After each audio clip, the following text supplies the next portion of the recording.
ఇప్పుడు Jio IPO launch అయిపోతుంది. Jio IPO అంటే రిలయన్స్ కంపెనీ నుంచి జియో, ఇంతకుముందు జియో ఫైనాన్స్ ఐపీఓ లాంచ్ అయింది. ఇది నిఫ్టీ 50లో లిస్ట్ అయ్యి మంచిగా రన్ అవుతూ ఉంది. ఇదే విధంగా జియో నుంచి ఇప్పుడు జియో టెలికాం సెక్టర్ కూడా ఐపీఓ లాంచ్ చేద్దాం అనుకుంటున్నారు. ఇది ఇండియాలో బిగ్గెస్ట్ ఐపీఓ కాబోతుంది.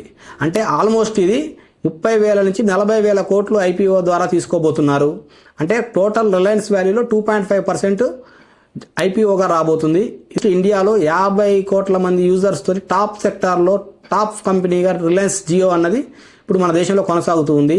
దీని ఐపీఓకి చాలా మంది పెద్ద పెద్ద కంపెనీలు కూడా ముందే కొనుక్కొని పెట్టుకున్నారు. అంటే లిస్టింగ్ కాకముందే చాలా బిగ్ ఇన్వెస్టర్స్, పెద్ద పెద్ద కంపెనీలు కూడా దీంట్లో ఇన్వెస్ట్ చేసి ఉన్నాయి. అంటే లిస్టింగ్ రోజు మనకు ఎక్కువ ప్రాఫిట్స్ వస్తే అమ్ముకుందామని కూడా చాలా మంది ఇన్వెస్ట్ చేసి పెట్టుకున్నారు. సో ఈ రిలయన్స్ కంపెనీ అన్నది చాలా పెద్ద కంపెనీ. దీనిలో మీరు కూడా ఇన్వెస్ట్ చేయాలనుకుంటున్నారా? మీకు మీ కామెంట్స్ రూపంలో మీ అభిప్రాయం తెలపండి.